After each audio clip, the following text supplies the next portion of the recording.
তো বন্ধুরা, আজকে আরেকটা নতুন ভিডিও নিয়ে আমি চলে এসেছি আপনাদের কাছে। আজকের ভিডিওটা প্রধানত একটা এক্সপেরিমেন্ট রিলেটেড ভিডিও হতে চলেছে, যেটাতে আমি বলেছিলাম আপনাদের যে আগেই বলেছিলাম যে এই যে ইনভার্টারটা আমার কাছে ছিল, যেটা একদিন চার্জ দিয়ে দেখিয়েছিলাম সোলার চার্জ কন্ট্রোলার মাধ্যমে, সেটা আজকে বাড়ির মধ্যে সেটিং করে দেখাবো এবং এটা খুবই ইউজফুল একটা জিনিস তৈরি হবে। তো দেখুন ভেতরে কি রয়েছে এটার মধ্যে। প্রথমত এইখানে একটা লিথিয়াম আয়ন ব্যাটারি প্যাক তৈরি করা আছে, দেখতে পাচ্ছেন। বেশি এমএইচের এই ব্যাটারি প্যাকটা নয়, কারণ আমি সোলার থেকে ইউজ করব, দিনের বেলাটা সম্পূর্ণ ফ্রি হবে। কিন্তু এটার থেকে বন্ধুরা কোনো পাখা টাকা চলবে না। এটার থেকে আপনাদের TV, LED light, tube light, CFL 100 ওয়াটের যে বাল্বগুলো হয় সেগুলো সমস্ত কিছু চলবে এবং মোবাইল চার্জ টার্জ সব কিছুই দেওয়া যাবে। তো এটা একটা 200 ওয়াটের বোর্ড আমি ইউজ করেছি, যেটা আপনাদের যে মাইক্রোটেকের ইনভার্টার বলে লেখা থাকে, কিন্তু এটা ডিসি টু ডিসি বুস্টার হিসেবে কাজ করবে বন্ধুরা। আপনাদের ইনভার্টার নিতে গেলে আমি একটা ছবি দেখুন এখানে দিচ্ছি, সেই জিনিসটা কিনলে পুরোপুরি আপনাদের ফ্যান তন্নিক সব কিছু চলবে। তো দেখুন কিভাবে কানেকশন করা আছে।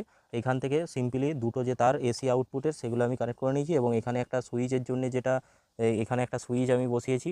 এটা চেঞ্জ করে অন্য সুইচ ছিল, তো সেটাকে বোর্ড সুইচ করেছি এবং এই দিকের যে সকেটটা রয়েছে এটা সম্পূর্ণ ফাঁকা রেখেছি। তো এটা ফাঁকা রাখার কারণ হচ্ছে, মানে বাড়ির যে মেন এসি কারেন্টটা আসে, তো সেইখানে আমি সেই এসি কারেন্টটাকে আমি এই সকেটটাতেই লাগাবো এবং তার থেকে এই দিকেরটা থাকবে আমার ইনভার্টারের সকেট, এই দিকেরটা থাকবে আমার বাড়ির কারেন্টের লোডের সকেট। তো সেইভাবে আমি লাগিয়ে দেবো এবং এটার থেকে আমি এই যে এটা একটা ডিসি টু ডিসি যে জ্যাক হয়, ফিমেল জ্যাক কানেক্ট করে নিয়েছি। এটা এখনও সোল্ডার করিনি, এটা ব্যাটারিতে ডাইরেক্ট সোল্ডার করব।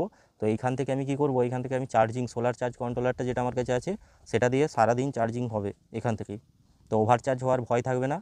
তো এইভাবেই আমি ব্যাপারটা করব এবং এটাকে এইভাবে এঁটে দেবো। তো আপনারাও এইভাবে সিম্পলি করতে পারেন। তো আমি এঁটে পর জিনিসটাকে দেখাচ্ছি এবং লাগিয়ে পর দেখাবো যে কী কী চলছে না চলছে, সমস্ত কিছু আপনারা দেখতে পাবেন।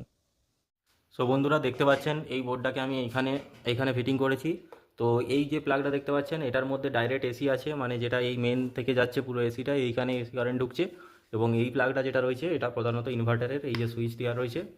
তো এটা সুইচটা অন করলেই চলবে। আর বন্ধুরা, এটা চার্জিং হচ্ছে দেখুন এইখান থেকে।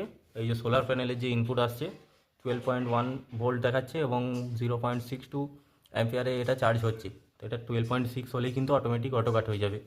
তো এটা সারাদিন গোঁজা থাকলেও কোনো ব্যাপার নেই। এইখান থেকে আমি সোলারের ইনপুটটা নিয়েছি, এই যে লাল তারটা দেখতে পাচ্ছেন, এটা সোলারের ইনপুট হিসেবে এসে এখানে জয়েন হয়েছে এবং এইখান থেকে এই চার্জ কন্ট্রোলার থেকে বেরোচ্ছে এই ব্যাটারিতে, ডাইরেক্ট এখানের ব্যাটারিটাতে ঢুকছে। তো এখানে দেখুন আমি এরপর টেস্টিং করে দেখাবো। এই দিকের প্লাগটা ইনভার্টার প্লাগ, এই দিকেরটা এসি কারেন্টের। তো এটা থেকে বারবার বলে দিচ্ছি, এটা থেকে কিন্তু পাখা ভুল করে চালানো যাবে না। তো এখানে আমি অন করলাম সুইচটা, এটা কারেন্টটা চলে গেছে বাড়ির মধ্যে। তো এরপর দেখাচ্ছি দেখুন, এখানে এলইডি রয়েছে, এখানে বোর্ডটা রয়েছে। তো এই বোর্ডেতে এলইডিটা যখনই বোর্ড সুইচটা দেবো, এলইডি কিন্তু জ্বলছে, দেখতে পাচ্ছেন। তো একটা এলইডি দেখা গেল, এরপর দ্বিতীয় এলইডিটা দেখাচ্ছি। তো এই রুমের মধ্যেও কারেন্ট এসেছে। তো এইখানেও দেখতে পাচ্ছেন, এখানে দেওয়া মাত্রই এখানে জ্বলছে, অফ করলে অফ। এটা একটা বন্ধুরা 20 ওয়াটের জ্বলছে এবং এখান থেকেই আমার বাইরের একটা এলইডি বাল্ব করা আছে 9 ওয়াটের, তো সেটাও জ্বালাচ্ছি দেখুন, বাইরেরটাতেও জ্বলছে এবং আরও 3টে জ্বালালেও জ্বলবে। তো বন্ধুরা, টিভিটা চালিয়ে একবার দেখা যাক কি হয়, টিভি চলছে কি না।